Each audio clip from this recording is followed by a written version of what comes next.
महफिल उर्दू के YouTube channel पर हम आपका इस्तकबाल करते हैं और आपको खुशामदीद कहते हैं। दोस्तों, आज हम बात करेंगे श्री देव सुमन उत्तराखंड यूनिवर्सिटी में जो बीएड की प्रवेश परीक्षा चल रही है 2022-24 की, उसके बारे में। आज हम बात करेंगे कि अगर आप बीए या बीएससी के अंतिम वर्ष में हैं तो क्या आप भी इस प्रवेश परीक्षा में शामिल हो सकते हैं।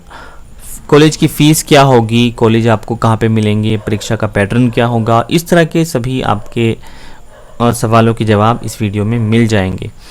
और साथ साथ हम बात करेंगे दोस्तों कि जो नई शिक्षा नीति आने वाली है, क्या उसका भी इस पर कोई फ़र्क पड़ेगा या नहीं पड़ेगा। तो आइए सबसे पहले देख लेते हैं कि 27/4/2022 को श्री देव सुमन ने एक नोटिस निकाला था जिसमें बताया गया था कि 2022-24 के लिए प्रवेश परीक्षा होने वाली है और 26 जून 2022 को इसका एग्ज़ाम होगा। आइए दोस्तों, प्रोस्पेक्टस पर एक नज़र डाल लेते हैं कि कौन कौन सी चीज़ें इन्होंने इसमें मेंशन की हैं। सबसे पहले आप देख सकते हैं कि बीएड एंट्रेंस 2022-24 के प्रोस्पेक्टस है और यहाँ पर इन्होंने बीएड का जो प्रवेश परीक्षा होगी कौन से दिन होगी, तो ऑनलाइन फॉर्म भरने की जो आपकी तिथि है, जो डेट है, वो 10/5/2022 से शुरू हो जाएगी और 10/6/2022 तक आप फॉर्म भर सकते हैं। 12/6/22 तक आप अपना शुल्क जमा कर सकते हैं। जो आपकी एग्ज़ाम डेट है वो 26/6/2022 यहाँ पर निर्धारित की गई है। अगर हम बात करें शुल्क की कि क्या होगा, तो अगर आप जनरल कैटेगरी से आते हैं या ओबीसी से हैं, ईडब्ल्यूएस से हैं, तो 1000 रुपये आपको जमा करने पड़ेंगे और अगर आप SC/ST से हैं या दिव्यांग हैं तो 6 रुपये में आपका काम चल जाएगा।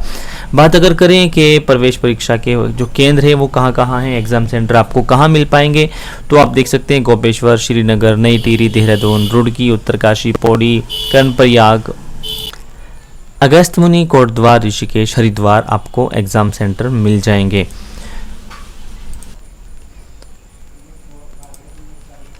दोस्तों, अगर हम बात करें प्रवेश परीक्षा का कार्यक्रम क्या होगा, तो 26/6/22 को आपका एग्ज़ाम हो जाएगा और इसमें आपके जो प्रश्न पत्र होंगे, 2 आपके पेपर होंगे। पहला आपका जो पेपर होगा वो आपका भाषा और सामान्य ज्ञान का होगा। दूसरा जो पेपर होगा आपका वो आपके जो आपने ग्रेजुएशन में पढ़ा है उसी का सिलेबस आपको दिया जाएगा। अगर आप आर्ट से आते हैं, बीए वगैरह आपने किया है तो बीए के सिलेबस में से आपको आएगा। विज्ञान से, आपने साइंस से अगर आपने बीएससी वगैरह किया है तो फिर वहाँ से आएगा। अगर आप कॉमर्स बैकग्राउंड से आते हैं तो फिर कॉमर्स से ही आपका सेकेंड पेपर आने वाला है।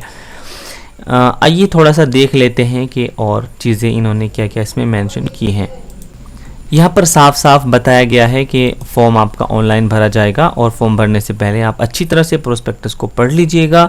अगर आपके पास नहीं है तो आप मुझे कांटेक्ट कीजिए, मैं आपको प्रोस्पेक्टस सेंड कर दूंगा। दोस्तों, ऑनलाइन फॉर्म भरा जाएगा, हार्ड कॉपी कहीं भी जमा करने की ज़रूरत नहीं है, अपने पास रखिए। इसके बाद आपको बताया गया है कि आपका जो ये बीएड होगा 2 साल का इसका टाइम ड्यूरेशन है और 3 साल मैक्सिमम इसको आप कंप्लीट कर सकते हैं। इसी के साथ साथ ही यहाँ पर इन्होंने बताया कि कौन लोग इस फॉर्म को भर सकते हैं। तो आप जान लीजिए, अगर आपने ग्रेजुएशन कंप्लीट कर लिया है या फिर आप ग्रेजुएशन के लास्ट ईयर में अपीयर हैं और आपके एग्ज़ाम बाकी हैं तो आप इस फॉर्म को भर सकते हैं। अब बात यह आती है कि कितनी परसेंटेज आपके पास ग्रेजुएशन में होनी चाहिए कि आप इस फॉर्म को भर सकें। तो अगर आप ओबीसी या SC/ST से आते हैं तो 45% आपके जो मार्क्स हैं वो बीए में यानी ग्रेजुएशन में होने चाहिए और अगर आप जनरल से आते हैं तो फिर आपके पास 50% मार्क्स मिनिमम ग्रेजुएशन में होने चाहिए। अब थोड़ा सा इसको समझ लीजिए, अगर आप इंजीनियरिंग लाइन से आते हैं और आपने बीटेक वगैरह किया है तो फिर आपको जनरल कैटेगरी के लिए 55 यानी 55% मार्क्स होने आपके चाहिए और अगर आप SC/ST से आते हैं तो फिर आपके 50% मार्क्स होने चाहिए। और यहाँ पर इन्होंने खोलकर बता दिया है कि पूरे 50% या फिर पूरे 55% होने चाहिए। अगर इसमें से 0.1% भी कम होगा तो आपका माना नहीं जाएगा। परीक्षा का पैटर्न समझ लीजिए, आपका जो एग्ज़ाम होगा वो 3 घंटे का होगा। जो पेपर आएंगे वो उसमें 2 पेपर आएंगे और कितने नंबर का कौन सा पेपर होगा इसको समझ लीजिए। जो आपका जनरल नॉलेज और भाषा यानी कि लैंग्वेज का पेपर होगा वो 100 नंबर का होगा, 50 प्रश्न इसमें होंगे और 1.5 घंटा आपको दिया जाएगा। इसी के साथ साथ ही जो आपका सेकंड पेपर होगा जो आपके सब्जेक्ट का होगा, 50 प्रश्न इसमें होंगे और 100 नंबर का आपका पेपर होगा और इसी के साथ साथ आपको 1.5 घंटा इसके लिए दिया जाएगा। जब आप फॉर्म भरेंगे तो इन्होंने यहाँ पर 3 कैटेगरी दी है, एक आर्ट ग्रुप है, एक कॉमर्स ग्रुप और इसी के साथ साथ एक साइंस ग्रुप भी इन्होंने दिया है। तो दोस्तों आप देख सकते हैं कि हर एक कैटेगरी को जो क्वालिफाइंग मार्क्स लाने हैं वो अलग अलग लाने हैं। जनरल की बात करें तो 40% है और उसी के साथ साथ अगर हम बात करें SC ST OBC की तो उनको थोड़ा सा कम नंबर में भी काम चल जाएगा। आरक्षण भी यहाँ पर दिया गया है, OBC SC ST और EWS को अलग अलग आरक्षण दिया है। आप देख सकते हैं कि किसको कितना रिजर्वेशन दिया गया है। कुछ यहाँ पर स्पेशल इन्होंने निर्देश दिए हैं, उनको देख लीजिए। सबसे पहले तो आपको ऑनलाइन फॉर्म भरना है और हार्ड कॉपी कहीं जमा नहीं करनी है। दूसरा ये कि आपको जिस भी कैटेगरी से आप आते हैं उसको अच्छी तरह से फिल करना है, बाद में कोई चेंज नहीं हो पाएगा। और तीसरा ये कि आप जो भी फॉर्म भर रहे हैं उसके अंदर कोई त्रुटि मत कीजिए, अन्यथा बाद में कोई आपको मौका नहीं दिया जाएगा सुधार करने का।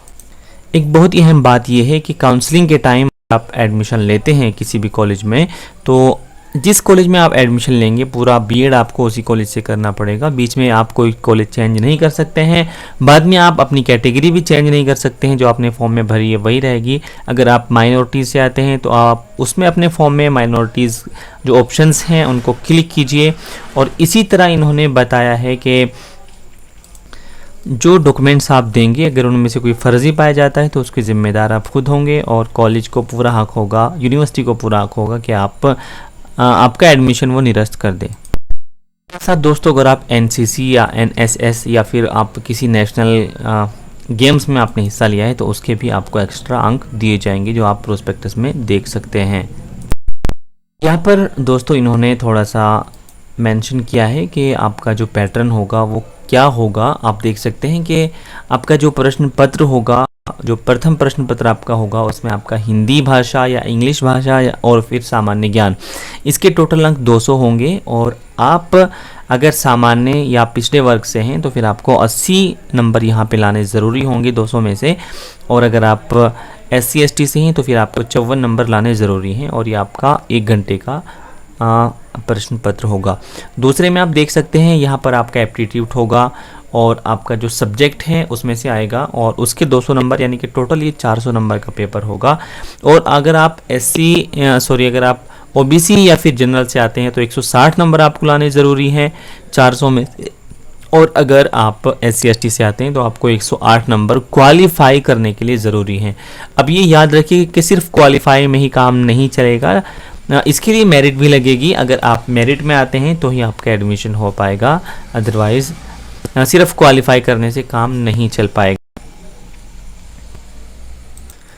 सो दोस्तों बहुत सारे कॉलेज ऐसे हैं जो बिना काउंसलिंग के भी एडमिशन लेते हैं, तो यहाँ पर आप ध्यान से देख लीजिए कि यूनिवर्सिटी ने कौन कौन से कॉलेज को अलाउ किया है। जो लिस्ट में कॉलेज हैं केवल उन्हें ही काउंसलिंग के बाद एडमिशन के लिए अनुमति दी जाएगी। तो आप इस लिस्ट को बड़े गौर से देख लीजिए। अगर आप इनमें से किसी भी कॉलेज में एडमिशन लेना चाहते हैं तो यहाँ पर मेंशन किए गए हैं। सबसे पहले तो श्री देव सुमन उत्तराखंड यूनिवर्सिटी है गोपेश्वर, उसके बाद गवर्नमेंट PG कॉलेज डाक पत्थर देहरादून, और इसके बाद बहुत सारे कॉलेजेस यहाँ आप देख सकते हैं स्क्रीन पर। सबका नाम लूँगा तो देर काफ़ी हो जाएगी, इसलिए आप इसका स्क्रीनशॉट ले लीजिए और आप देख लीजिए कि आपको कौन से कॉलेज में या कौन से संस्था में एडमिशन लेना है। तो यहाँ पर बहुत सारे कॉलेज इन्होंने दिखाए हैं। हम नीचे अगर देखें तो दोस्तों यहाँ पर इन्होंने कास्ट के लिए अलग से सर्टिफिकेट का फॉर्मेट भी दिया है। अगर आप SC ST से आते हैं तो आपको इस फॉर्मेट में अपनी डिटेल डालकर यहाँ पर आपको सर्टिफिकेट बनवाना है। और अगर आप इसके बाद अन्य पिछड़ा वर्ग से आते हैं तो फिर आपके लिए ये वाला सर्टिफिकेट होगा। और अगर आप फिर अदर जो कमज़ोर वर्ग है EWS से आते हैं तो फिर आपके लिए ये वाला सर्टिफिकेट होगा। और इसी के साथ साथ अगर आप दिव्यांग हैं तो आपके लिए भी सर्टिफिकेट का फॉर्मेट है। आप इस प्रोस्पेक्टस को ज़रूर देखिए, अगर आपके पास नहीं है तो आप मुझे कॉन्टैक्ट कर सकते हैं, मैं आपको प्रोवाइड करा दूंगा। तो अगर आप BEd का फॉर्म भरना चाहते हैं तो पहले पूरी जानकारी को समझ लीजिए, उसी के बाद ही अपना फॉर्म फिल कीजिए। क्योंकि कई बार ऐसा होता है जो स्टूडेंट्स हैं वो फॉर्म फिल कर लेते हैं और पूरी नॉलेज नहीं होती, जिसके बाद में परेशानी होती है। तो दोस्तों ये थी आपकी BEd प्रवेश परीक्षा की जानकारी। अगर आप घर बैठे अपना BEd का फॉर्म भरना चाहते हैं तो आप हमसे कांटेक्ट कीजिए। हमारा नंबर है 9045773735। और अगर अभी तक आपने इस चैनल को सब्सक्राइब नहीं किया तो प्लीज़ कर लीजिए, क्योंकि बहुत सारी काम की जानकारी आपको इसके थ्रू मिलती रहेंगी।